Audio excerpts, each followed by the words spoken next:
So here's what we're going to do. The old-timers know that. I'll give you my nutshell introduction, and then you get to ask 3 questions, not each, all of you together, about stuff you're really curious to find out about me. And then you get 2 pieces of regulations of things you are never supposed to do in my classes. Okay? Exactly. Number 1 is, although my name is spelled Rachel, you are never to call me Rachel. My name is Rachel. Okay? I can tend to be sometimes really pissed off when Rachel happens. Okay. So since we started with the regulation, we are going to study Hebrew, Israeli poetry, mainly in translation. And some of you may flip and refer to the poem in Hebrew as the Hebrew version. No, don't do that. The Hebrew is the poem. The English is a version. Okay? So the poem and the English translation. Apart from that, you can say anything in my classes. Akol beseder. Introduction, nutshell. I was born, like everybody else, in this country, but before it became the state of Israel, because comes my next birthday, I'm going to be 79, which tells you I'm older than the state. It's going to be on Halloween. It's not such a great simcha, you know?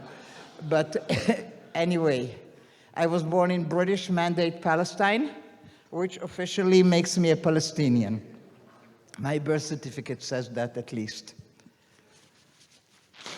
Both my parents were Holocaust survivors from Hungary. They married immediately after liberation and made Aliyah as clandestine immigrants. I don't say illegal. I don't think ever in the history of humanity there was an immigration more legal than the one of Holocaust survivors to this country. The marriage did not last very long, but it lasted long enough to make me. Anyway, I was born and raised in this country, went to school, went to some more school, got married, kids, they went to school and to some more school. And at this time, I am with grandchildren who are doing the some more school. In all that time, but for 3.5 years in Montreal, Canada, I lived in Israel. But most of my work had to do with Jewish education outside of Israel. And that, at a certain point, started including Hartman. I worked with day schools, congregational schools, synagogues, federations, you name it. And in all that time, I dealt with 2 major topics in Jewish education. One of them is how to teach about the Holocaust. I'm not going to do that today. And the other is how to teach about Israel, but in recent years, mainly through the lens of poetry. In my free time, I have 8 grandchildren. I'm a foodie. I like cooking and baking, not only Hungarian food, but sometimes. And I'm a scuba diver, hoping that the insurance company will insure Yossi and I next time we want to go. We'll have to see. It's an age thing. I'm done. And now it's your turn. 3 things. And let me suggest how, especially those who don't know me, how you want to think about the question. Rachel, if I knew the following about you, that would make our time this afternoon together that much more meaningful for me. The flip side of that, actually the same way of thinking. Rachel, if I do not know the following about you, I really don't care about what you have to say. Yalla. Question number 1. Don't waste your questions. Yes, ma'am. Speak up. Yeah. What drew you to poetry in the first place? Oi, I knew it will come. You remember she asked. No, don't hide. I love telling the story, only it's a story. It will take 2 or 3 minutes out of the talk, but it's worth it. Mom, Orthodox Jewish family, Budapest, basic elementary education, but she loved poetry. When they arrived, that miserable marriage that didn't last long enough, pregnant with me, so I'm born a Sabra here. They were supposed to go with their group to a Hungarian-speaking kibbutz, but that kibbutz did not have a space in the baby's home. So they were sent to another kibbutz of Litvaks. Hungarians and Litvaks? Anyway, a few days into it, Mom finds one person who can speak Hungarian. So they talk after work, and Mom asks her, tell me, do these people here have poetry like we have back home in Hungary? And she said, of course they do. Said, all right, tomorrow after work, you're going to bring me a short poem and translate it to me so that I have an idea. Chaya, Agi in Hungarian, but nobody used Hungarian names in the kibbutz in 1946, brought her a poem by the poet Rachel, who never had a child. She was barren. I think the intention was, you must be very miserable here with the heat and everything, but you're going to have a baby shortly. And this woman did not even have that. So the poem called Barren, Akara, starts with the lines, anybody, Hebrew speakers? Ben luhayali yeled katad, shchor taltali le'echos bayado. Had I had a son, curly hair, I would hold his hand to walk in the garden, la la la la. Mom, according to family lore, falls in love with the poem. On the spot, she will tell you throughout my childhood, growing up, old age, she decides to name me Rachel. So when time comes for me to have my firstborn son, of course I will call him Ori, like in the poem, what else? And then my daughter is born, and the name Tali is not mentioned, but there is a mention of Resis Nehra, a drop of light, which is like dew on the leaves in the morning in the garden, right? So she gets to be Tali. And we live happily ever after, knowing that we all come from the poem. Isn't that a beautiful answer? Hold it, I'm going to spoil it. No, don't applaud. I'm going to totally pull the rug from underneath. Mom, may she rest in peace. Already 15 years gone, but anyway, never forgave my biological father for whatever. She remarried, she had Ilana, who is sitting here. I mean, life was normal and good, but occasionally, when I did stuff she didn't like, she would go, and your father never, and your father always, etc. As you grow up and go through life and even get a divorce yourself and remarry yourself, you learn how to treat that. You wait it out, said, okay, Mom. The last time was a couple of months before she passed. So I'm well over 60. And she go like, and your father, and he never, and he always, even though I agreed to name you after his mother.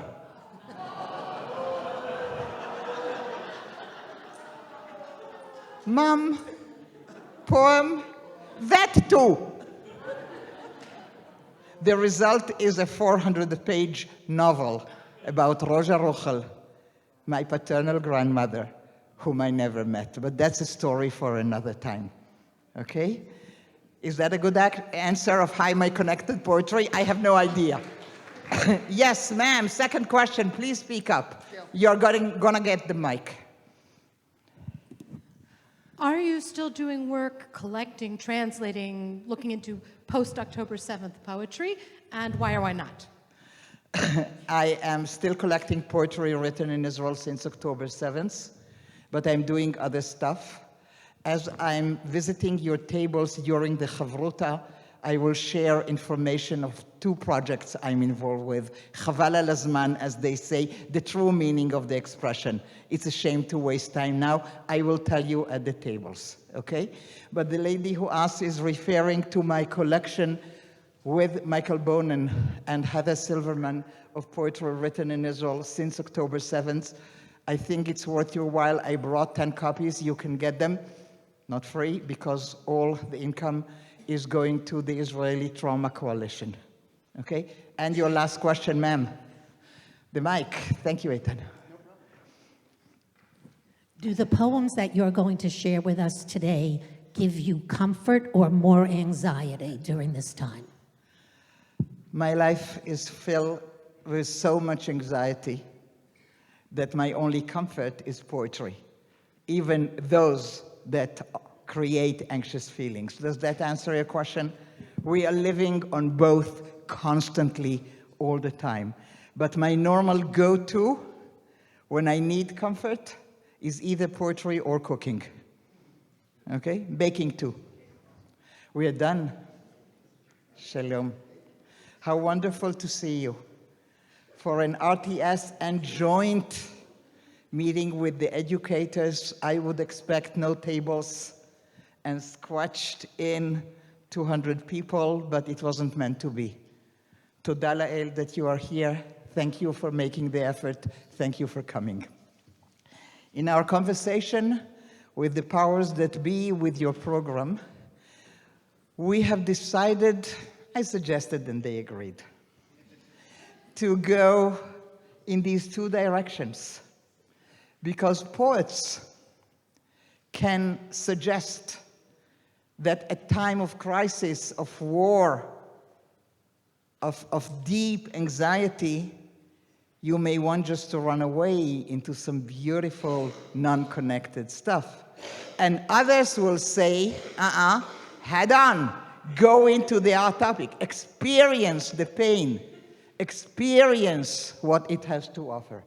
So this is what we are going to do today, a little bit of each. I trust you know the structure of Batei Midrash here, but if not, let me remind you. We are doing sort of a 20-minute-ish intro. Then you are out for your chavruta with your source sheets. You will need those. And when that is done, we gather here for another hour plus to review the poems with me.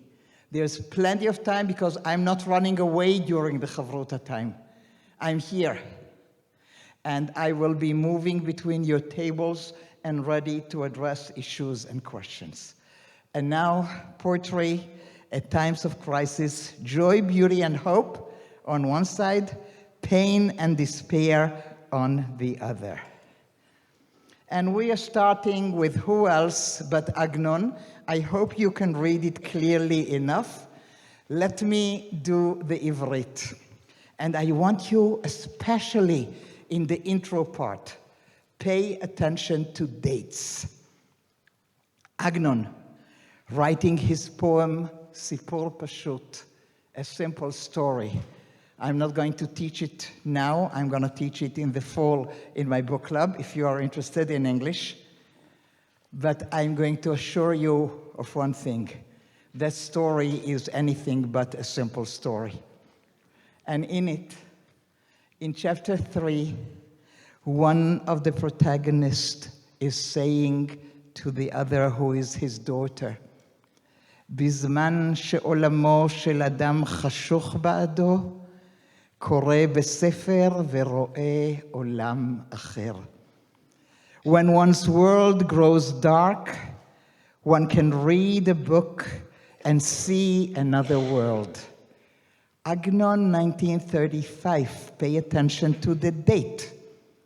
The Nazis are already in power. Austria is about to be annexed. Chamberlain is going to be ready to go and try and create some magic in order to prevent the war, which he will not agree. The Nuremberg laws appear on that year.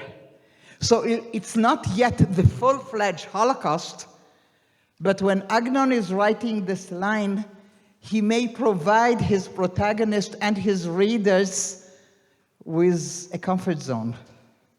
You know, if things get too tough, you may read a book, ורואה עולמות אחרים, ורואה עולם אחר. So Agnon, so beautiful, because the ro'eh verb in Hebrew is see, but also the seer, the prophet, the one who can see ahead. So this is our guideline, and now we are doing the introduction. And our introduction will have to deal with these poems, which are actually a time capsule. I'm going to take you to the year 1939, September, and a couple of months around it, and a little bit more.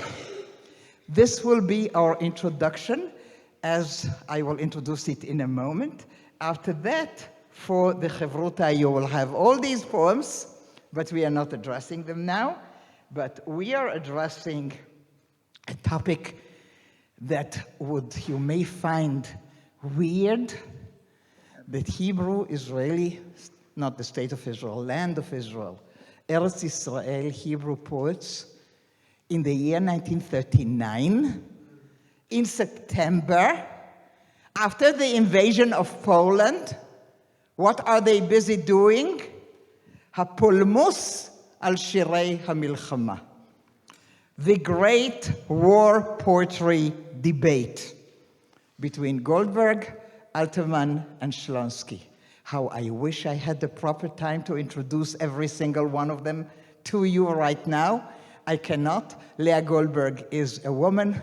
Natan Alterman, you must know at least for the silver platter, which is Ashande, because the man had left behind some 14 thick volumes of poetry, and he is remembered for one poem, like Atru Shande, but I'm going to fix it in the coming year. I'll tell you more about it.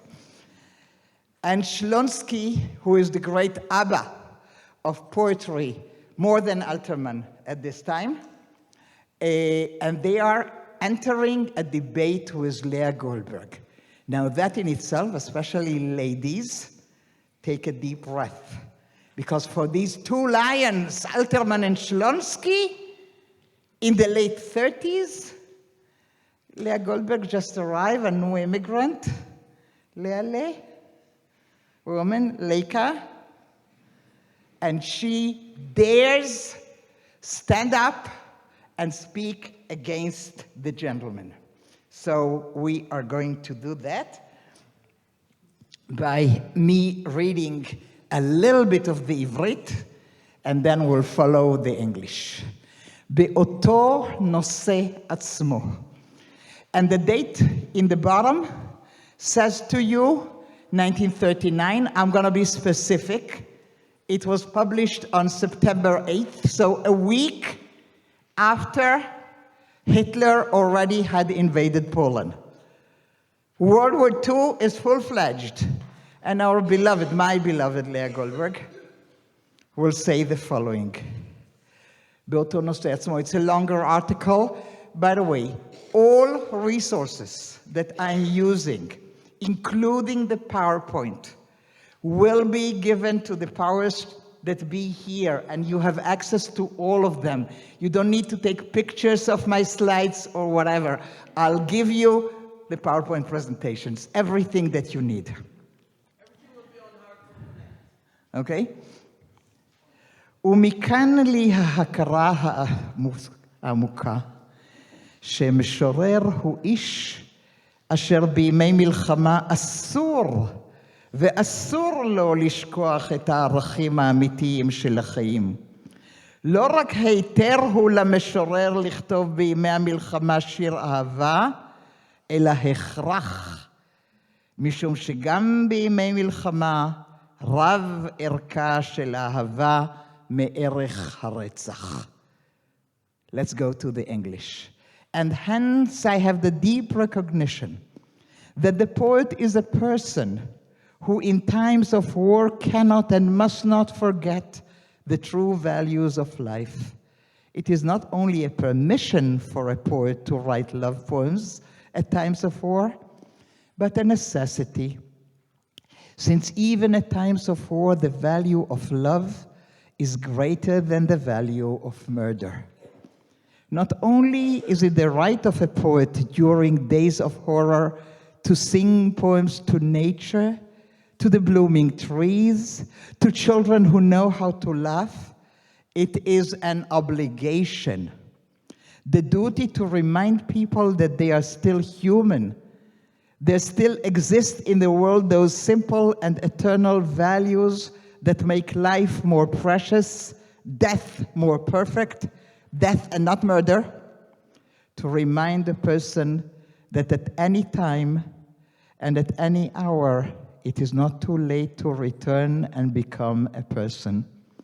Because as long as poetry loves the people of this land and the life on it, it is also worthwhile and proper for the individual to love them, to appreciate them, to protect them.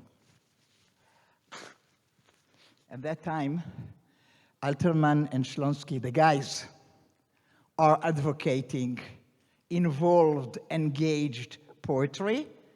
And Leika is saying, excusez-moi, I think differently. You know, that many years ago, 1939, for a woman, new immigrant, to speak up like this, and then she continues. I, of course, skipped parts. Maybe so, and yet, it is possible that in the coming days we will be presented with a very specific literary request.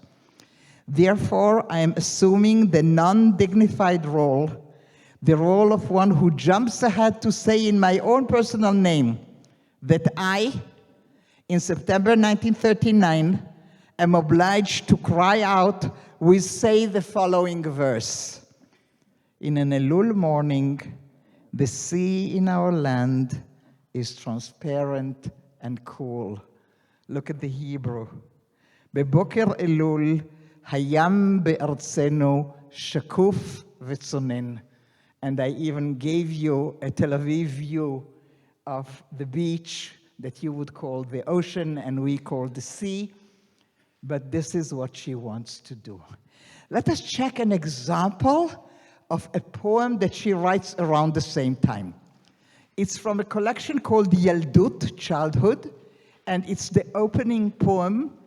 I always tend to say this is one of my favorites, but this is like BS, because practically every single poem of Leah Goldberg that I will opt to teach is a favorite of sort. But at these very times, look at where she focuses her poetic creativity. We'll do the whole Hebrew now. כמו כוכבים המוצאים את הדרך לכל חלון, כמו יום המציץ אל כל עין נפקחת כאור, אצבעות שנגעו בנימת החלום האחרון, והרעידו שמחה, וימוג הפחד, ויהי מזמור. כה פשוט ומלא, כמו אחו ירוק המחבק את השביל האבוד, וטל וטלטן וטלה. Childhood opening. Like stars who find a way to every window, like a day who peeps at every opening eye, like light, fingers that touch the dream's last thread and stir joy, fear faded, and song arose. So simple. So full and simple, like a green meadow embracing the lost trail, and dew, and daisy, and dove. I'll speak to the translation in a moment, but I want you to come with Leah Goldberg to what she's doing in this poem.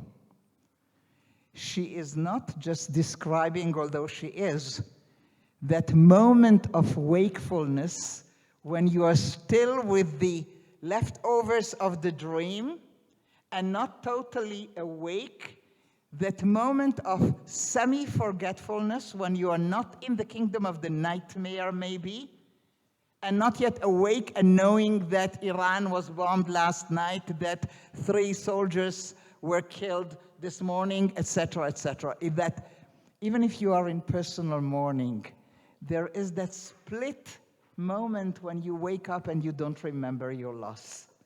And she's trying to catch that as the moment of creativity.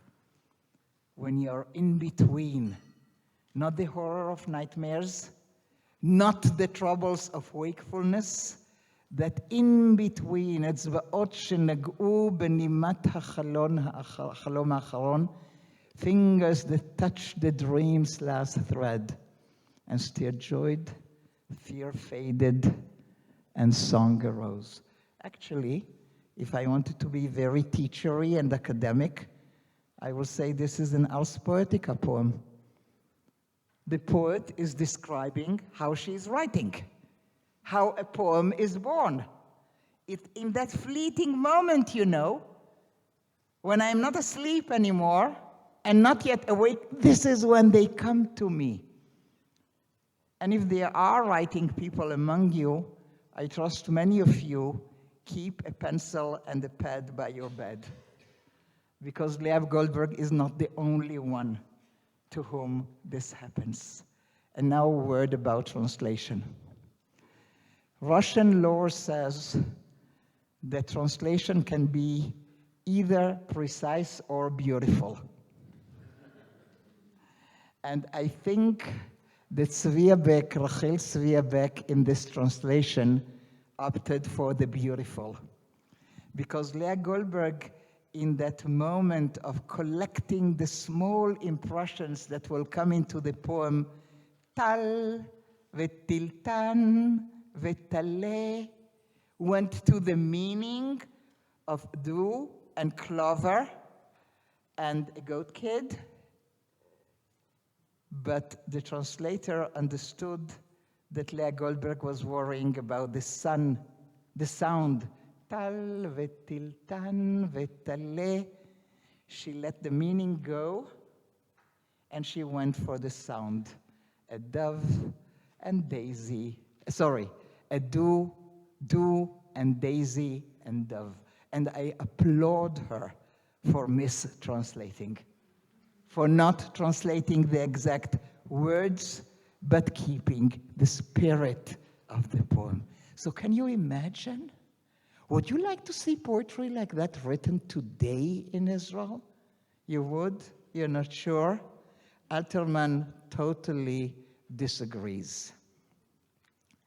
And he will say, so here is what Leah Goldberg said, and the following day or week, immediately Natan Alterman publishes an article reacting to Leah Goldberg. By the way, if you want to find the Leah Goldberg article about that same subject, you will find it most easily on the Alterman website because it is highlighted there as the quarrel, the dilemma, the debate of war poems. And look what the big poet, the great poet, is saying.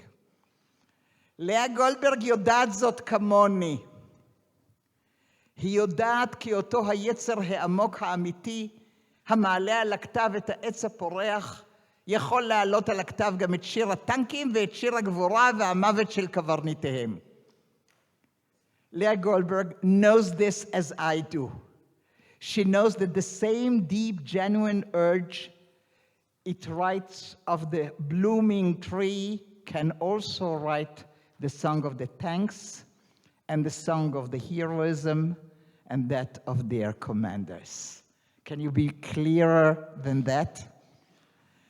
Now, if I needed to look for war poems by Alterman, we will spend the next whole seminar with that, not just today. So I challenged myself to look for the shortest thing that Alterman ever wrote about war. So here is an event. It's in 1947. We are after World War II, not yet the independent state of Israel. The Brits are ruling, and the daily paper, of which Alterman is the night editor, and publishes his 7th column. We're not going into that right now. His weekly poetic reaction to current events. And what the headlines say that day, about 250 Jews are under military rule in Tel Aviv and Jerusalem. So the Brits impose curfew day and night because of some activities by the Etzel and the Lehi, or the Etzel, some of you in English will call them the Stern Gang, your preference. And there is a curfew imposed, not only about the ability to leave your home, but there is something more troublesome for people at the time who have no internet and no cell phones. The Brits are closing the post offices. You cannot send letters, you cannot send postcards. So people take to the paper, and the papers start to publish Hodaot dechufot, urgent messages, okay? So I'm going to read, I translated not all of them, but they are like, you can watch them day after day, they are amazing. Like Moshe is announcing that the kids came back home, and please let us know what is happening. So here are a few. To Moshe Meisels in Ramat Yishai, we got a letter from David. All of us are healthy and everything is fine. Shapira family in Baruchov neighborhood. Shchunat Baruchov is a well-known neighborhood, I think in Ramat Gan, but I'm not sure.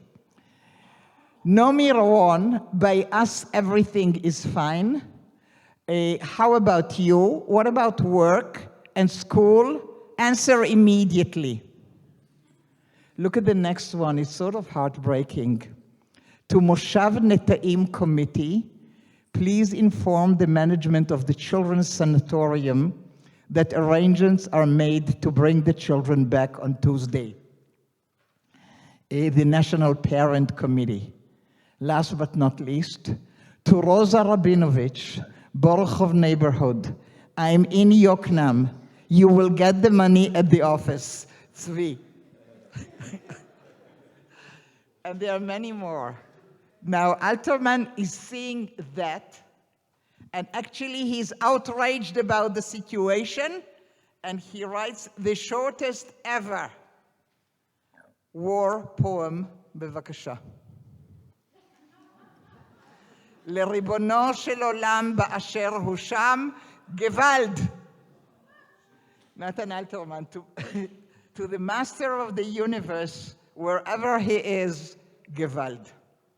And whenever we go into these poems, we were, of course, Ba'asher Husham, which is a Genesis quote about Hagar and her son Yishmael, Ba'asher Husham.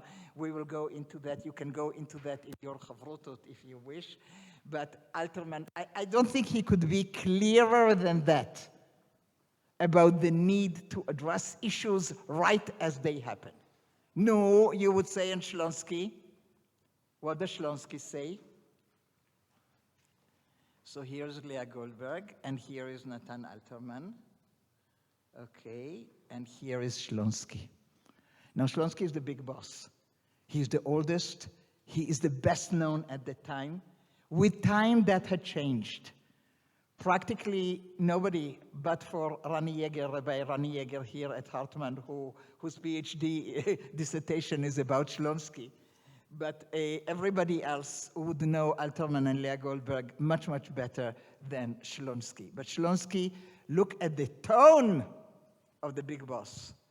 אסור לומר שירה לעת הזאת, כשם שאסור לנגן בביתו של אבל, כשם שאסור להדליק אור בעיר נצורה, כי צו ההתגוננות הוא האפלה. אברהם שלונסקי, no poetry may be spoken now, as no music may be played in a house of mourning, and no lamp may be lit in a city under siege, for the command of defense is extinguish the light. Shlonsky says, darkness, silence, not a word. Did he live up to that? Was he able not to write? Of course not. And neither was Leah Goldberg. So here is a sample that I added today. It's not in your source sheets, so we will spend a moment with it. It's Neder, and he will write it in 1943, when the news about the systematic killing of the Jews in the shooting pits in the Ukraine and Lithuania, etc., reach British Mandate Palestine, and he writes Neder, the vow. I'll do a little bit of the Hebrew, and I want you to connect the tone of this, making a vow, to the tone of his prohibition that we just listened to in a moment. This is how Shlonsky speaks. על דעת עיניי שראו את השכול, ואמסו זעקות על ליבי השכוח, על דעת רחמי שהורוני למחול עד באו ימים שאיימו מלסלוח, נדרתי הנדר לזכור את הכל, לזכור ודבר לא לשכוח. So in the presence of eyes which witnessed the slaughter, we saw the oppression the heart could not bear, and as witness the heart that once taught compassion until the days came to pass that crushed human feeling, I have taken an oath to remember it all, to remember not once to forget. Forget not one thing to the last generation, when the degradation shall cease, to the last, to its ending, when the rod of instruction shall have come to conclusion, an oath, no morning shall see me at flesh pots again, an oath, lest from this we learned nothing. So here now is the fear of I have advocated silence, and I am totally changing my mind, because we need to witness, we need to address, we need not to forget and express. God forbid it shall be forgotten. God forbid we shall not learn. And do you think Leah Goldberg was true to her word? You think she never changed? Think again. Al-Arba'a Banim. Leah Goldberg, 1950, so 2 years after the state. And she starts with the one who does not know how to ask. And I'm going to highlight 2 stanzas for you. You'll be able to look at the poem in your chavrutot. כי קטנו המילים מהביע השאול, כי למוות הניב שפתיים, ואני שאינני יודע לשאול, כבד פה אנוכי שבעתיים. Because words are insufficient to depict the hell, because death has no idiom, and I, who do not know how to ask, am tongue-tied sevenfold.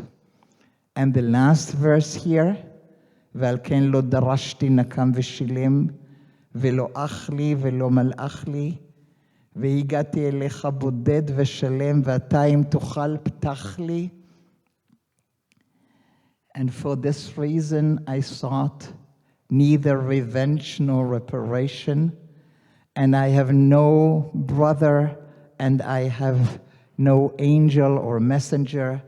I arrived at you alone and whole, and you, if you can, open it up. But ptachli means open my mouth, let me talk.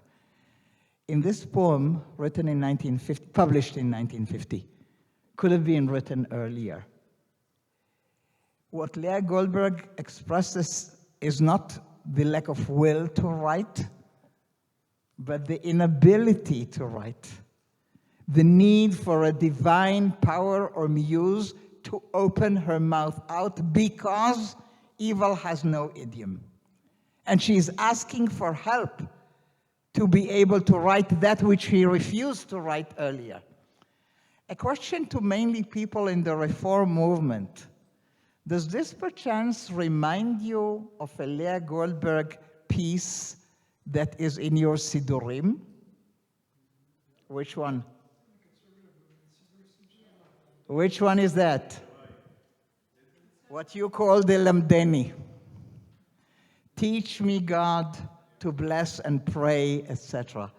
This is 1954, and I can see a connection between what she experienced during World War II, the inability to write, and the seeking of a muse, of a divine power that reaches your very Sidurim in the request to be able to express pain. I think that this is a good moment for us to stop. A published poet, I can only read poetry and talk about it. The other is now more serious. Some of you may have heard about what transpired on Yom HaZikaron, Memorial Day for the fallen soldiers, when some of us tried to attend the joint ceremonies of Palestinians and Jewish bereaved families. One of those screenings happened in Ra'anana, in a Reform synagogue, where a true pogrom erupted. Ilana was one of the victims of that, my sister. So if you want to talk to her afterwards, we are going to stay a few minutes for dinner and such to find out more about what transpired. This would be a good opportunity. And we are back to our poetry. So as I was walking between your chavrutot and tables, so why did you include this poem? And what is in this poem? And how is it connected? So I will try to do the best I can. What we are seeking is, as poets are weaving their ways between these two major trends, address issues as they are, like Ribono shel Olam ba'asher hu sham gewalt, you know, I mean, you cannot be more concise than that. Or taleh vetiltan, you know? Where do you want to go with your poetry at time on distress? The first poem we'll be looking at is either by Shlomo ibn Gabirol or Shmuel HaNagid. Bialik believed it was Ibn Gabirol, and he included it in his collection of Hebrew poetry of the Middle Ages. That, you know, it's a whole process. Those of you who are more interested, I taught 8 classes in my recorded classes, so Korazim.com, Poetry of Spain, Middle Age Spain, and you will find 8 recorded lectures about that. All you need to know is my last name. They are all free and accessible, no passwords, no nothing. Later research shows that this particular poem was written by Shmuel HaNagid, or the prince, or the lord, etc. It is a stronger argument if it's HaNagid, because he was a general. He was a military man. But even Gabirol too lived times of terrible experiences and losses and mourning. And what these two people bring into Jewish literature lore, and the others, Yehuda Levi and all those others, you know, is the notion of Shirat Chol, of poetry which is not for ritual and not Shirei Kodesh, but poetry that celebrates nature, that celebrates human beings, that accompanies drinking nights and celebration. This is a total novelty in Hebrew lore, and about 1,000 years before Leah Goldberg declares that the role of the poet is indeed to maintain the beauty of every day. I love the poem that we are going to read. All the poems I choose for you are because I love them. And those who are used to my PowerPoints know that I tend to prepare very elaborate PowerPoints with graphics and pictures and this and that. And this time I want you to have the plain. We're going to read it, then there'll be elaborate. We are looking at a poem that is between 1,000 to 1,100 years old. When the treasure of Hebrew accessible to the writers whose spoken language is Arabic in Spain, what they have is Tanakh. This is what they have for Hebrew, and from that they will create.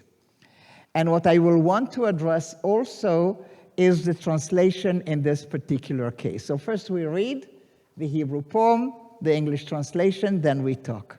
כתב סתיו, כתב סתיו בדיו מטריו וברביביו, ובעת ברקיו המאירים וכף אביו, מכתב עלי גן מתכלת וארגמן, לא נתקנו כהם לחושב במחשביו. לכן בעת חמדה אדמה פני שחק, רקמה עלי בדי ערוגות ככוכביו. Earth embroidery, translated by Peter Cole. With the ink of its showers and rains, with the quill of its lightning, with the hand of its clouds, winter wrote a letter upon the garden in purple and blue. No artist could ever conceive the like of that. And this is why the earth, grown jealous of the sky, embroidered stars in the folds of the flower bed. First of all, let me express my utter frustration with the translation. And on top of which is the title. Because in Middle Age Hebrew poetry, there is the glory of the opening and the glory of the closure. And whether it was Hanagid or whether it was Ibn Gabirol, they wanted us to arrive to the embroidery at the end, not at the beginning. The title is about writing, and the writer is Stav, which in ancient Hebrew is winter and not fall. Okay? So hello, Peter Cole, Lama. Why spoil it for the English reader? Let them have the surprise as the original readers. But you know, he is sort of vindicated at the end. So now that we have the simple poem, we are going very slowly with very elaborate PowerPoints. So here is my frustration. It should be Katav Stav, winter wrote, and the embroidery should be left to the end. And now what did it write? Katav Stav bedio metarav ubirvivav. You hear the rhyme, which is repetitive because in Hebrew poetry of Middle Ages from Spain, it's just one kind of rhyme along the poem. So Katav Stav bedio metarav ubirvivav. He looking for the sounds. It's not a language that he speaks. It's a language for writing. And he wants something mundane, and his source is Tanakh, Metarav, Revivav, with the ink of its showers and rain. So rain is the ink, says the poet. And then, what comes next? With the quell of its lightning. The other natural phenomena, we had water, we had rain for ink, and now we have the lightning, barak, uve'et brakav ha'me'irim. And the quell of its lightning, we are losing something in the translation. It's not just any lightning, it's the shining lightning, me'irim. So we have the ink, we have the quell, it's the barak, and now we have the last part, with the hand of its clouds. V'chaf avav. So we need these three elements. Now, look straight in the eyes of our poet. Is he BSing us? Does he really believe that nature is the writer? Let's read these lines with a different perspective. Avav, brakav, katav stav, metarav, revivav, all lost in translation. Now look at the same lines. With the ink of its showers and rain, with the quill of its lightning, with the hand of its clouds. Is the poet writing about nature or about himself? Is he so modest to say, I am nothing as compared to nature? Or is he out there bragging, I'm as good as nature? I have the ink, I have the quill, I have the hand. So I gave you these two options. Where do you think Hanagid is? Is he really like feasting on his ability of a writer, or just diminishing himself next to nature? Katav Stav. We come to the next part. Winter wrote a letter upon the garden in purple and blue. Michtav alei gan mitchelet ve'argaman. This is not the Hebrew of today, kachol ve'adom. Biblical. Tchelet ve'argaman. These are the colors. So at night, there is an added element. And here comes the line, do you believe him or not? Lo nitkanu kahem lechoshev ve'machshavav. No artist could ever conceive the like of that. Do you believe him? Do you believe him? Or can you see a false modesty in that? I can do that. I did that. I actually created that. This fun, this enjoyment of being able to create is fantastic here because he can work both elements, himself and nature. I love that line. "לא נתקנו כהם לחושב במחשביו." No artist could ever conceive the like of the, only me. Okay? And now comes the line. לכן בעת חמדה אדמה פני שחק. And this is why the earth grown jealous of the sky, embroidered stars in the fold of the flower beds, רקמה עלי בדי ערוגות ככוכביו. Where does a middle-aged, observant Jew take the chutzpah, the courage, to write about erotic attraction? Actually, the land, Chamda, has passion towards the sky. It's jealous of the stars. The answer is always the same, Tanakh. There is the Song of Songs. You can write about passion. You can write about garden being the place of passionate love, and therefore embroidered stars in the folds of the flower beds. Chavirim, says the poet, either Hanagid or Ibn Gabirol, everything around you in the land is the result of the land being jealous and coveting the sky and the stars. I can see that. I can show you that. I can write. So this is the moment for us, after we tore it apart, to read the poem. Look at the word chemda, for passion. You know, lachmod, to really be attracted to and want to. And kochavav katav stav. And I want to show you something. We are going back to the plain one, after we tore it apart and added all those pictures. And let's read it again, put it together. With the ink of its showers and rain, with the quill of its lightning, with the hand of its cloud, winter wrote a letter upon the garden in purple and blue. No artist could ever conceive the like of that. And this is why the earth, grown jealous of the sky, embroidered stars in the folds of flower beds. Katav stav b'dio metarav. And look at the Hebrew, the title, Tiferet, the glory of the beginning, Katav stav, kochavav. You have the same sounds playing at the glory of the closure, and that Peter Cole managed to achieve by pushing the embroidery affront to the title, which to me does not belong there, but he had a good reason. He knew what he was doing. He created that connection for the English reader as well. In the depth of the Middle Ages, I want you to think about the magic of that.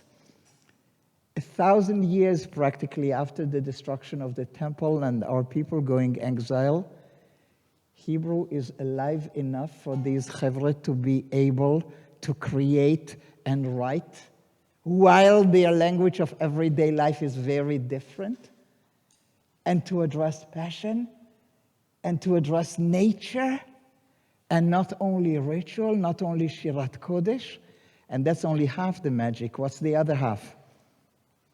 That 1,000 years later we can read it and understand every single word. That's the other part of the magic. That they are actually the bridge in between those ancient times that they preserved for us, and through the poetry of the Middle Ages, we are creating an endless number of contemporary poets. So this was just an example. If you think that Leah Goldberg, whom I love dearly, invented anything, no. She has layers and layers and layers of poets and writers before her who at times of distress and fighting wars and the needing to do religious stuff say, Rega, hang on for a minute. Rega, there is nature, there is love, there is passion. I can do that. The words are there. Let's enjoy it. So you too. And with that, we jump ahead to another such example. And for that, I need to ask you a question. When anybody mentions in your presence Chaim Nachman Bialik, what are the titles that come to mind? City of Slaughter, thank you very much. Or Upon the Slaughter, or Al Shchita, right? Like Bialik is about Sures and pogroms and cheder and difficulties and the breaking down of the ancient culture and tradition and people leaving and all that everyday issues that Alterman would like all our poets to write about. And, yeah, Shabbat HaMelkah, by the way, if we studied it together, I will show you that Bialik wrote it when he was a teacher in a modern cheder, and this was a didactic poem to teach the kids. He's teaching the kids shalav achrei shalav, step by step, how you welcome the Shabbat. And just read Shabbat HaMelkah as if you are a teacher, okay? And you need to explain to Talmidim, to kids, what Shabbat is all about. Okay, but yeah.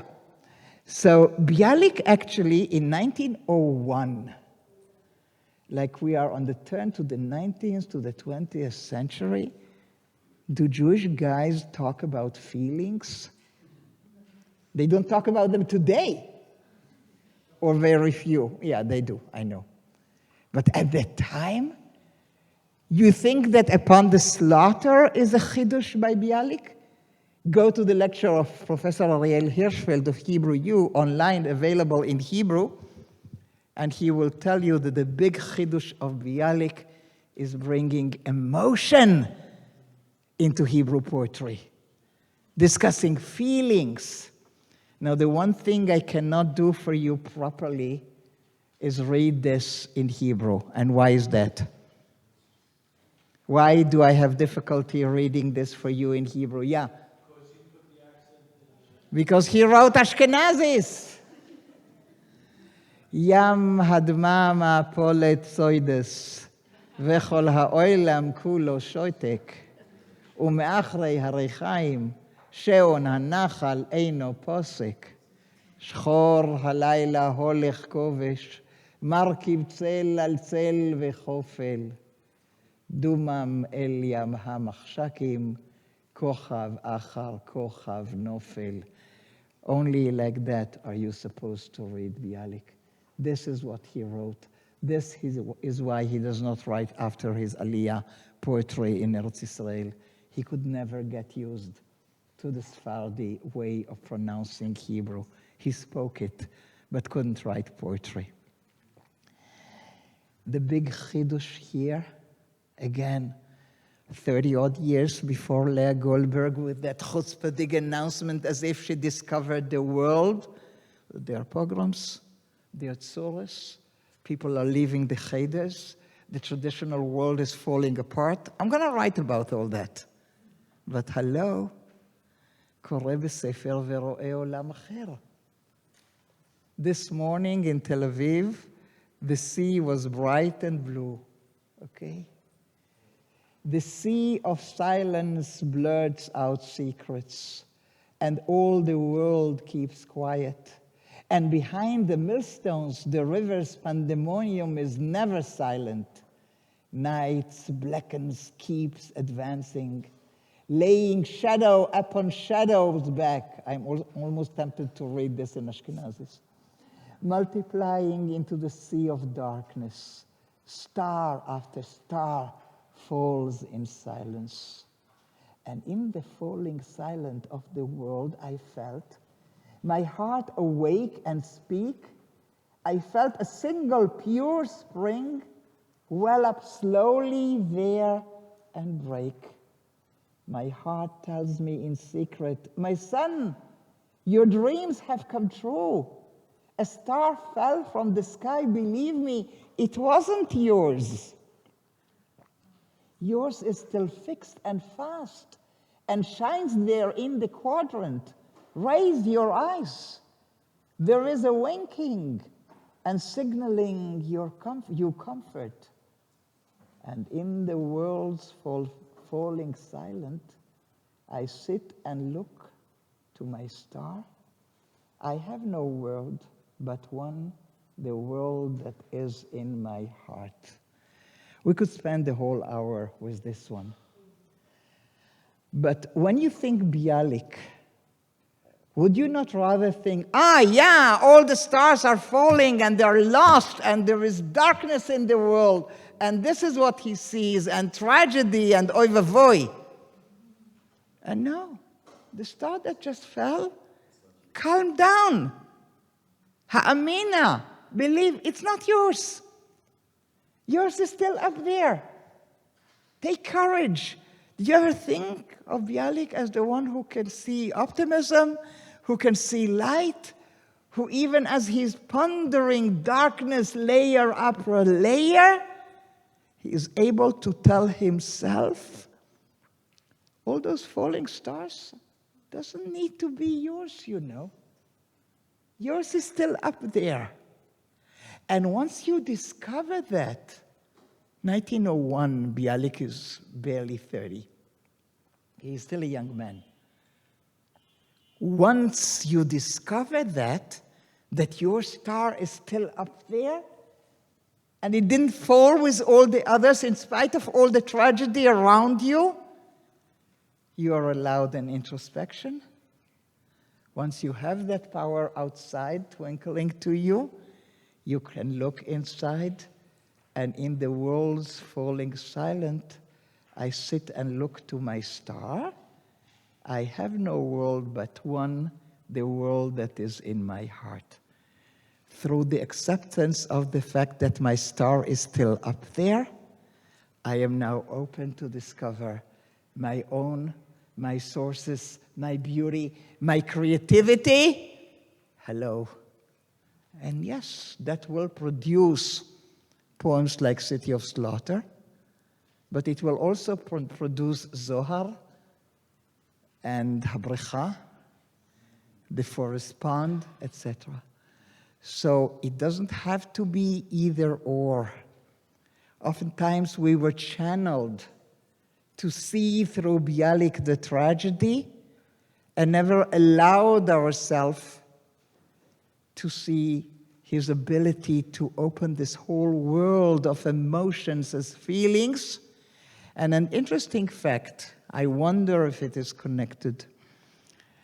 In the early writings of Leah Goldberg, who is my lead message here, she writes as a child, Ani rotza liyot isha Bialik. She doesn't say, I want to be mishoreret, poetess. She wants to be Isha Bialik. She knows that strength, that power, and I wonder if it is not connected to this ability of Bialik that she will discover later on and take the courage to say out loud, there is beauty, there is Taleh, Vetiltan, Vetal, etc. that need to be celebrated. It's not going to be all fun and games, and I need to take you to the dark side as well. So we will do that gradually, okay? And I will leave time for Q&A. So just take down your questions. Okay. Shalom bar Yehuda Amichai. A poem from early Amichai, the second book, so mid-60s or such.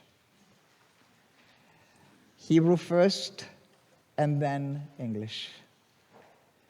לא זה של שביתת נשק, אפילו לא של חזון זאב עם גדי, אלא כמו לב אחרי התרגשות, לדבר רק על עייפות גדולה. אני יודע שאני יודע להמית, לכן אני מבוגר. ובני משחק ברובה צעצועים שיודע לפתוח ולעצום עיניים ולהגיד אמא. שלום בלי כיתות רובים לעתים, בלי מילים, בלי קולות חותמות כבדות, שיהיה קל, מעל, כקצף לבן ועצל, מנוחה לפצעים, אפילו לא ארוחה. וזעקת יתומים נמסרת מדור לדור, כמו במרוץ שליחים, מקל לא נופל. שיהיה כמו פרח בר, פתאום בכורת השדה, שלום בר. World peace. Not the peace of ceasefire, not even the vision of the wolf and the lamb, but rather as in the heat when the excitement is over and you can talk only about great weariness, I know that I know how to kill. That makes me an adult. And my son plays with a toy gun that knows how to open and close its eyes and say, Mama, a peace without the big noise of beating swords into plowshares, without words, without the thud of the heavy rubber stamp. Let it be light, floating, like lazy white foam. A little rest for the wounds. Who speaks of healing? And the howl of the orphans is passed from one generation to the next. As in a relay race, the baton never falls.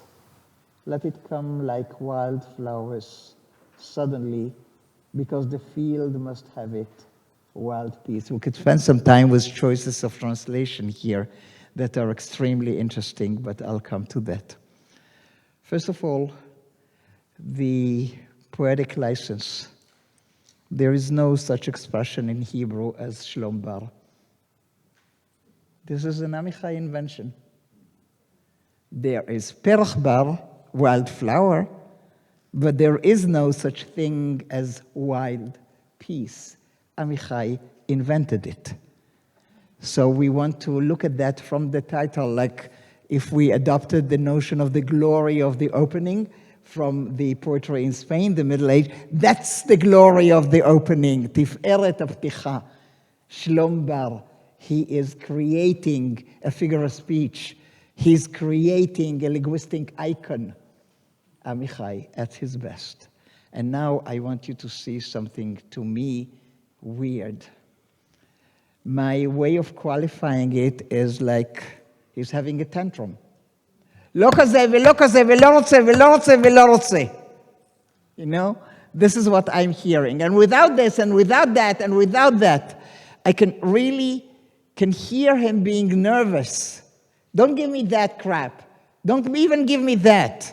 I don't want the other one. And let it be without. And let it be without, so that we are actually forced to say, okay, calm down, Yehuda, calm down. So if you don't want all of that, what do you want? What is possible? What is accessible? This poem is not about an ideal peace. It's about what may be, perhaps, possible if we are lucky. So let's start peeling off the negations. And you know also that in Jewish lore, one of the ways of describing the divine is by negations. En lo dmut haguf ve'en lo. Is peace now elevated to that degree that we can only describe it through what it doesn't have? We don't have the attributes. Well, Amichai will have some.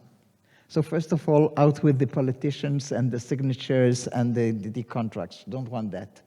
Not a piece of ceasefire. And now, so you want the prophetic one? Not even the vision of the wolf and the lamb. And now here's one of my favorite lines in Hebrew poetry. I hope you can go with me, and we are all adults in the room, right?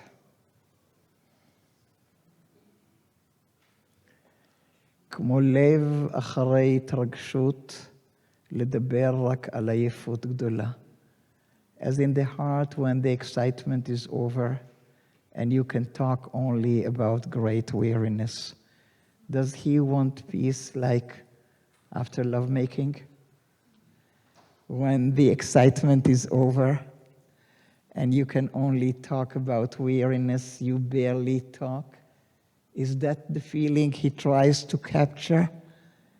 Not the big excitement, not the prophets, not the signatures on the lawn in front of the White House. I want that fleeting moment after lovemaking, after great excitement, when you can speak only of weariness. That at least is the reading I'm offering you. You are free to choose others.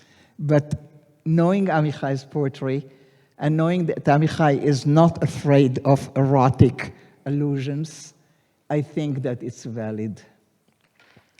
Once he had declared that, and we already know that he is adult, because he knows what it feels like after the big excitement and the sense of weariness, now he will make it even stronger.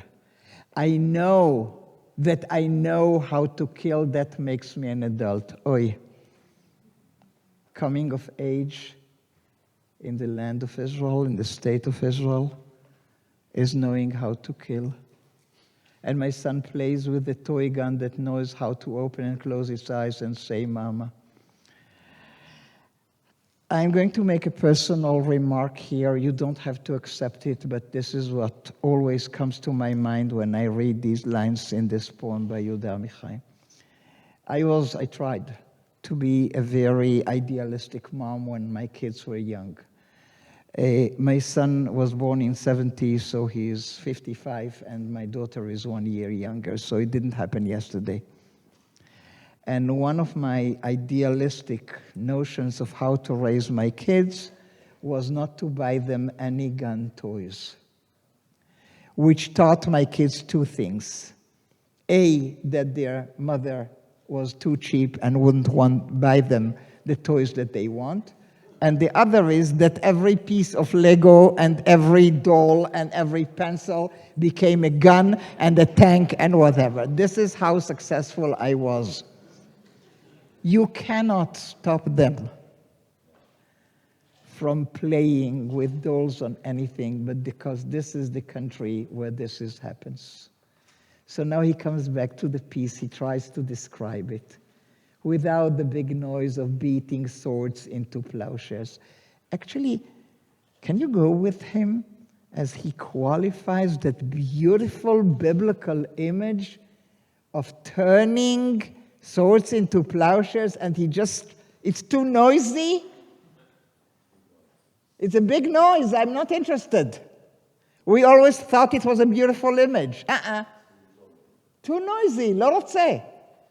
Okay? Without the big noise of beating swords into plowshares, without words. How true nowadays where we are drowning in words and meaninglessness. Without the thud of the heavy rubber stamps. Let it be light, floating like lazy white foam. A little rest for the wound. This is where we are handed this compromise coin. It can be a little rest for the wounds. Menucha לפצעים. That's all. Who speaks of healing? And arucha here is not long. It's healing. Lehalot arucha is to heal in Hebrew. So there are not even big hopes of something big, lasting, healing, correct. No, just some rest, a little bit, And the whole of the orphans is passed from one generation to the next. As in a relay race, the baton never falls. I think that every single day that you are living here in Israel since you arrived, 3 or 4 years ago, is exactly that. The weeping of the orphans, of the mothers, and the baton is never falling. It's just transmitted from one family to the other, one generation to the other. And now he concludes, שיהיה כמו פרח בר.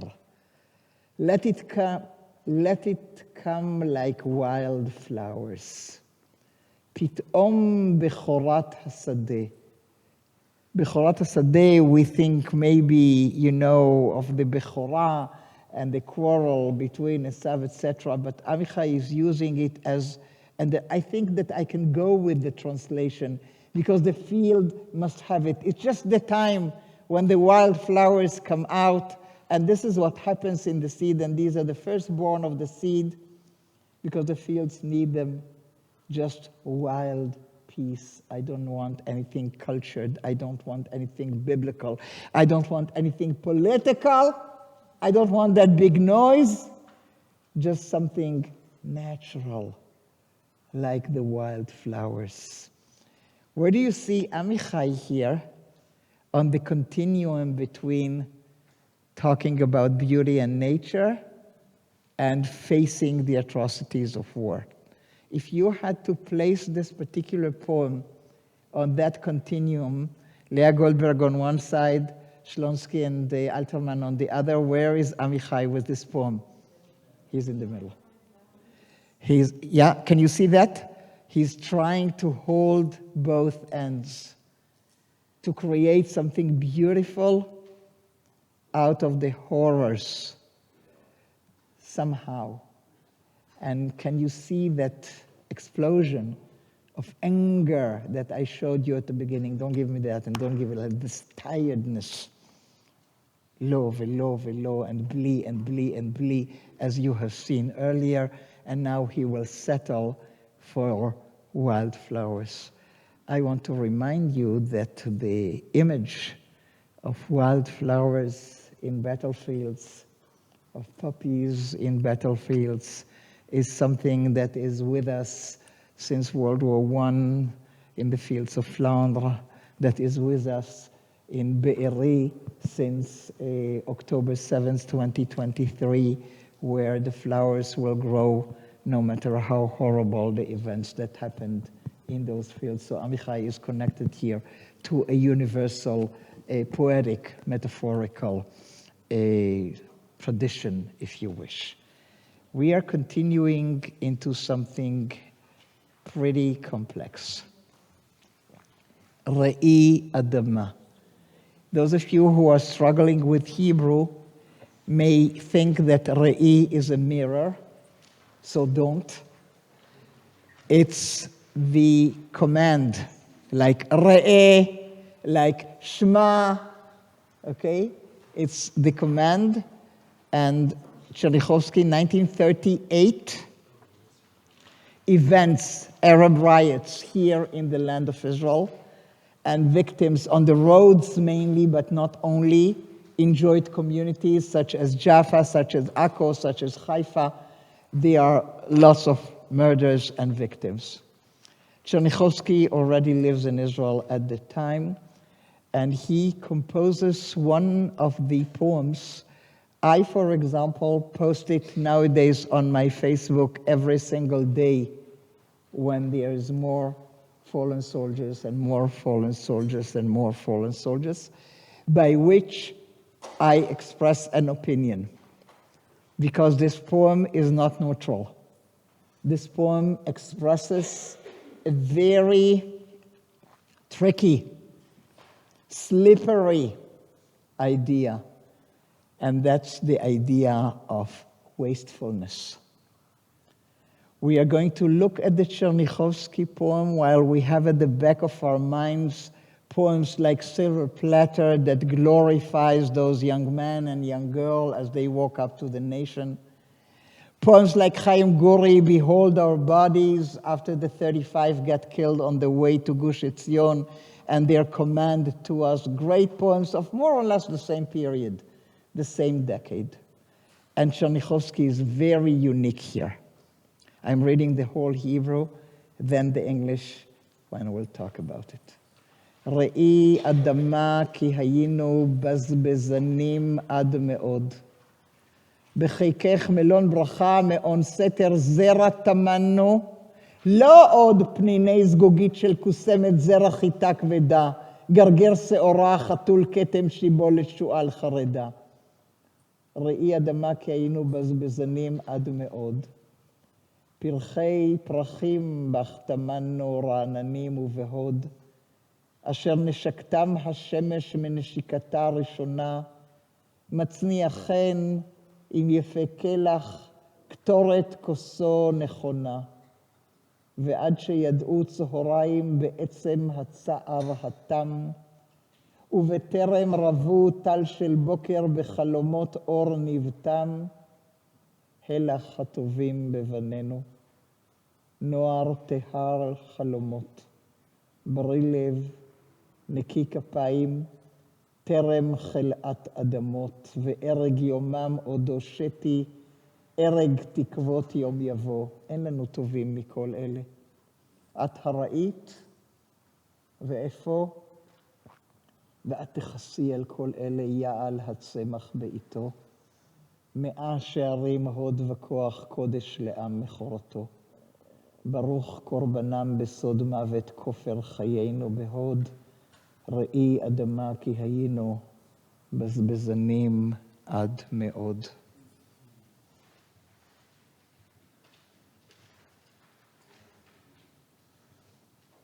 Oi, do you have the English in your text?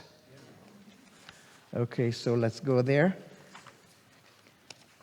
For some odd reason, I don't have it here. Sea or land. Sea or land, how wasteful we have been. In your lap, place of blessing, hiding womb, we have hidden a seed. No more glassy pearls of buckwheat, seeds of heavy wheat, grain of barley, draped by innocent, ancient oats. Sea or land, how wasteful we have been. Flowery flowers we buried in your fresh and glorious, kissed by the sun's first kiss. Hidden beauty with graceful stem, their innocent cup ready to be filled. Before they knew noontime at the height of their innocence, before they drank the morning dew, sprouting in dreams of light. Here, take the best of our sons, pure dreaming youth, spotless hearts, clean of hands, yet unspoiled. The fabric of their day is still being woven, wrapped, the fabric of hope for future day. We have none better than these. Have you seen any, and where? All these you shall cover, the plant will grow in its time, 100-fold of splendor and might, sacred to the people from its place in the ground. Blessed is their sacrifice in the secret folds of death. Our lives ransomed with glory. See, O land, how wasteful we have been. I want to show you, at least the Hebrew, that the line, see, O land, how wasteful we have been, is repeated in the poem. It has the red frame 3 times. And since many of you are rabbis, educators, or both, you must be aware of the strength of the 3-fold repetition in Jewish lore. The Kadosh, Kadosh, Kadosh, the Shema, the Kol Nidre, anything we want to stress, we repeat at least 3 times. And Tchernichovsky knows that. And the cry goes out. Not only he will come to the importance of the sacrifice, he will know how to recognize and honor, but he starts by mourning the wastefulness. This is not what we are supposed to do. We are supposed to put seeds of wheat and buckwheat and this and that, and we are not doing it anymore. We are planting in the soil the best of our people. And the beautiful metaphor of the weaving, I hope I have the picture at least, that you have the waft and then, how do you call the other direction in weaving? Raft and waft. Ereg yomam odosheti. So they only have this, and not yet this. This is the metaphor for the not yet grown up, not yet finished, not yet woven. I don't think that we have many stronger metaphors of spoiling something midway, halfway. But what I'd like to stress here with this poem is something that you rarely see in Hebrew poetry and will be juxtaposed in a minute with a more recent poem. Tchernichovsky somehow, in this poem, manages to do both. To mourn the wastefulness and respect the sacrifice. You can see towards the end, here take the best of our son, pure dreaming youth, spotless hearts, etc. Blessed is their sacrifice in the secret folds of death, our lives ransomed with glory. Most of the time, in commemorative Israeli poetry, you will not see both. They'll be shying away from expressing the notion of wastefulness, of why is it done? Is there another way? Because wastefulness suggests that there might be another way. At the same time, respecting the dignity of the sacrifice. In most commemorative poetry in Israel, you will have the dignity, you will have the respect, you will have the mourning, and very, very modest, if at all, expressions of wastefulness. Until, and I'd like to introduce to you Maya Weinberg in a poem written in the wake of October 7th. Maya Weinberg is a very interesting poet. She has a PhD in biology. She's working on her postdoctorate in Britain, right as we are talking. And her field of expertise is, bats. She thinks that bats are the most beautiful, interesting creatures on earth. And this is what she studies, and this is what she researches. You'll have to admit that this is a little bit unique. I don't know that you know many people who think that bats are the most charming animals on earth. Yeah, you should hear her talk about them. It's unbelievable. She's a young woman. Next to that, she's a very strongly outspoken poet of our days. And I think that she is in conversation with Tchernichovsky, but letting go of the glory and remaining with the wastefulness or vain, as she says. מה לנו בג'בליה ובסג'איה? מה לנו בבית להיא? מה עושה שם בני הלילה רחוק ממיטתו? לבוש אפוד תנכי ואות קין על מצחו, בסמטאות צרות מבקשות מותו. מה בבית חנון בשכונת זיתון מילים זרות קרות? כל השנים שגדל בני יום ועוד יום על גבי, על ליבי, יפה עיניים וטלטלים, מה לח'אן יונס ולבני? מה בארון מותו לשווא? ברצועת הים הוא סוף העולם, והנה לא ראשון ולא אחרון. What is there for us in Jabalia and Sajaiya? What is there in Bet Lahia? What is my son doing there tonight? For from his bed, wearing a biblical vest and the mark of Cain on his forehead, in narrow alleys that seek his death, what in Beit Hanun, in Shchonat Zaytun, called foreign words all these years that my son has grown day after day in my heart, on my back, beautiful eyes and curly hair. What does Khan Yunus have to do with my son? What in a coffin? His death in vain, in the strip of blood, in the end of the world, and here, not the first nor the last. The glory was dropped. The sanctification of the deed was dropped.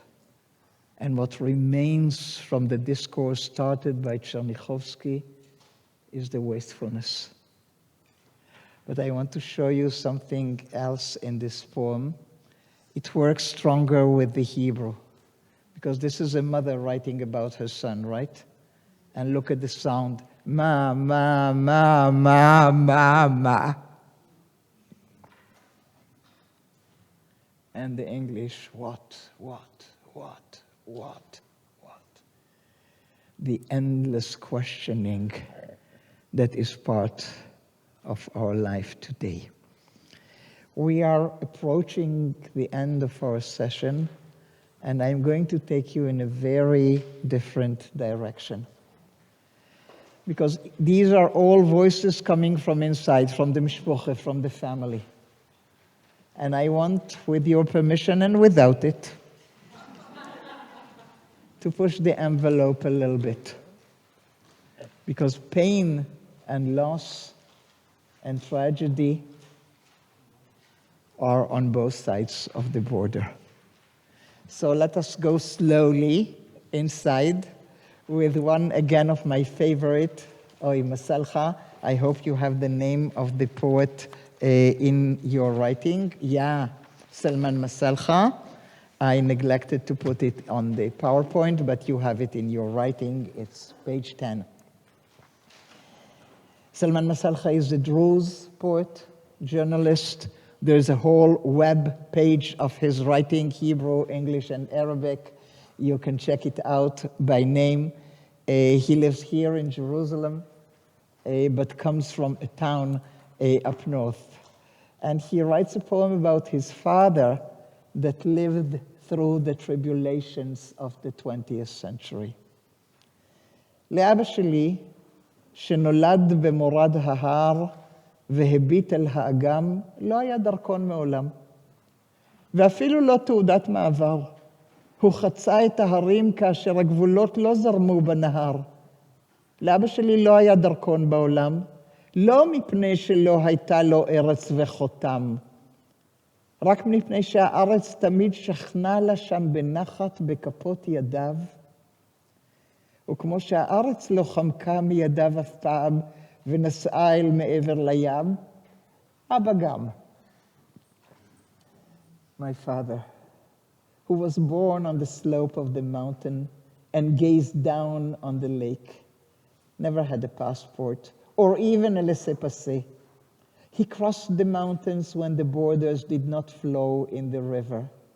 My father never had a passport, not because he didn't have a land and a seal, just because the land always dwelt calmly in the palms of his hands, and just as the land never slipped from his hands to travel overseas, father too. A recapturing, if you wish, if again we are looking at the continuum between the beauty and the horrors of war, this is maybe closer to the beauty, but it has the echoes of what went wrong. Because my generation, would the poets say, cannot be like my father anymore. And now we're doing a big step to the south, Majdibo, Habibi. And we are going to listen to a poem from Gaza, written by a poet who was killed in 2023 through Israeli bombing. The poem was written in Arabic, and it's going to be read to us in Arabic. ببكشة مجدي. السلام عليكم. فلا بد أن تعيش أنت رفعة العريري رحمه الله. إذا كان لابد أن أموت فلا بد أن تعيش أنت.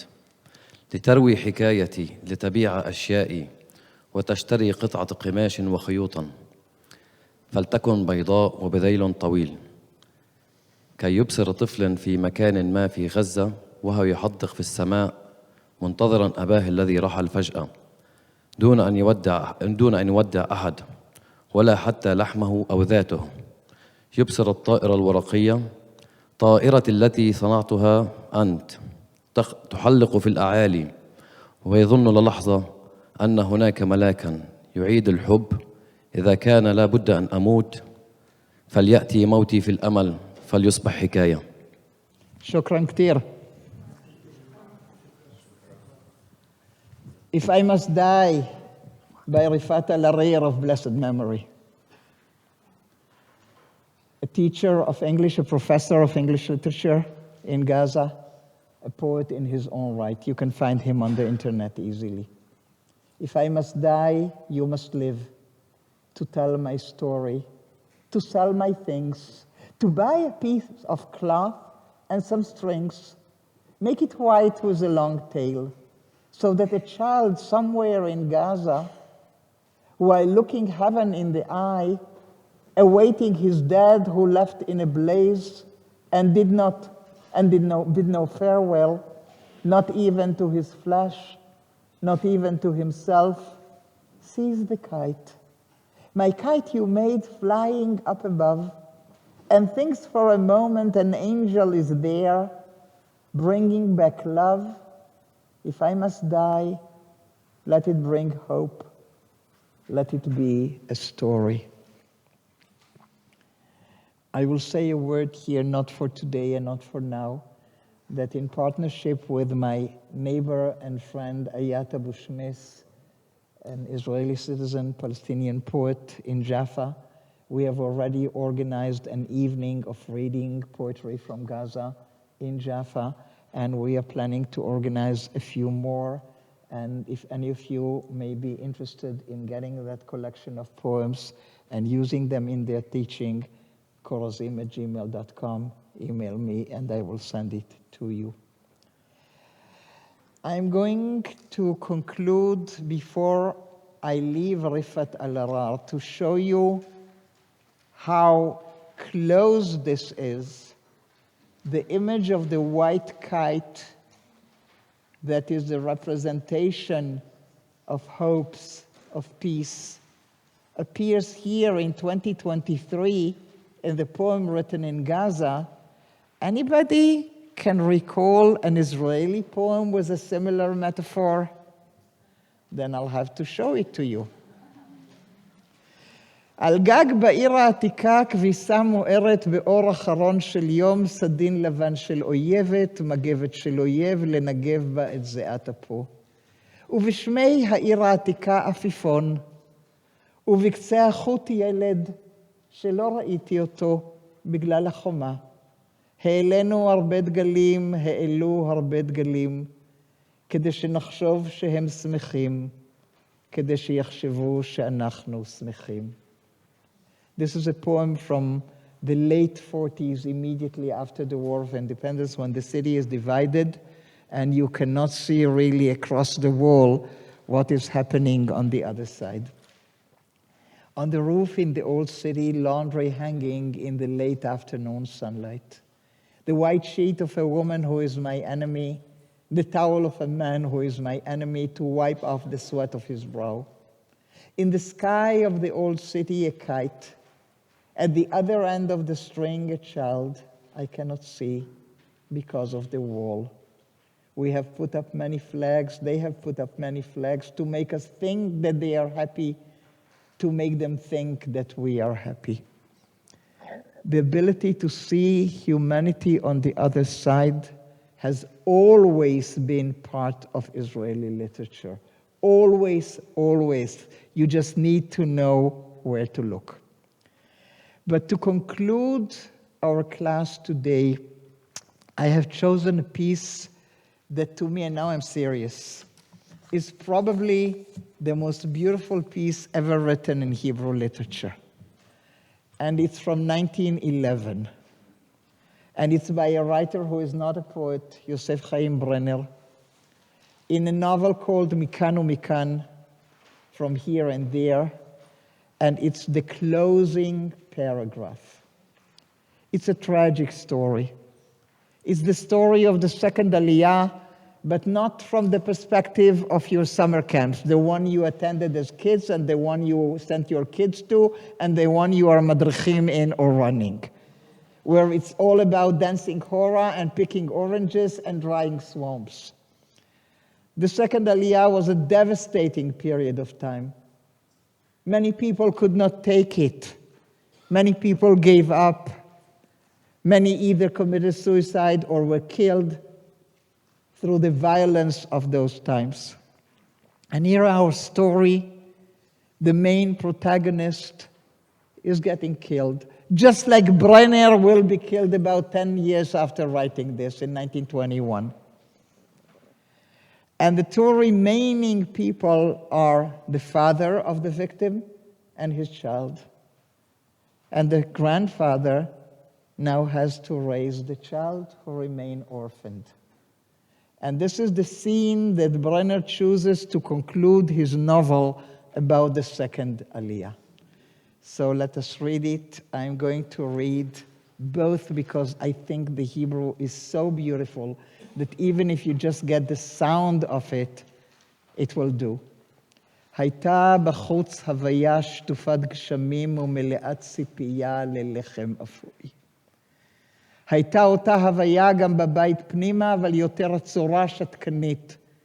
החולה ישנה, הגשמים לא הטרידו עוד את השמשות ואותה, רק עקבותיהם עוד פעפעו בראשי הקרשים הקטלים, ומן הכתמים הרחבים נפרדה טיפה אחת, ונתלתה כהרף עין על בלי מה.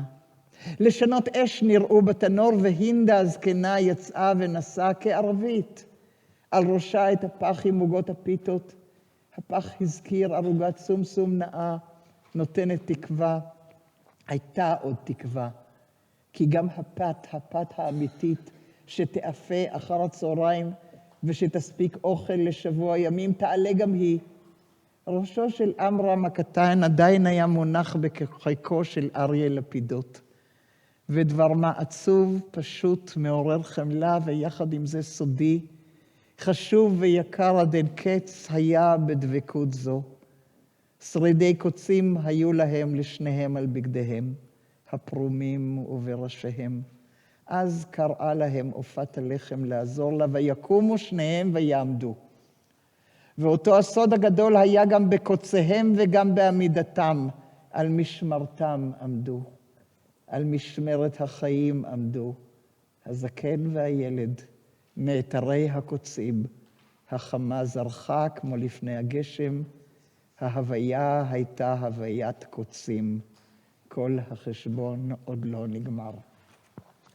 The land had this rain-drenched existence, and it was full of expectation for baked bread. The same feeling existed inside the house as well. More restrained, speechless, the sick woman was asleep. The rain stopped bothering her, and the windshields, its footsteps still lingered on the top of the plank walls. A single drop was separated from the large stains and hung for a split second by a thread. Fire tongues could be seen in the fire. Old Hinda went out and carried on her head, like an Arab woman, the tin with the pita cake. The tin brought to mind the nice, hopeful sesame flower bed. There was still hope that the bread, the real bread, would be baked in the afternoon and will provide food for the whole week. Amram's little head was still lying in Aryeh Lapidot's lap, and something sad, simple, pathetic, yet secret, important and endlessly precious was there in the clinging together. There were remnants of thorns in their frayed clothing and their heads. The bread baker had called them to help her. They rose and stood up. The great secret was there in their thorns and their standing. They stood on guard. The thorn-decorated old man and child stood on life's guard. The sun rose just like before the rain. It was a thorn existence. The counting is not done yet. 1911, 114 years ago, Yosef Chaim Brenner, who was not a poet, wrote what to many of us here is one of the most poetic, beautiful pieces ever written in Hebrew about who we are and what we stand for. I think this is a good point for me to stop at. Toda rabah.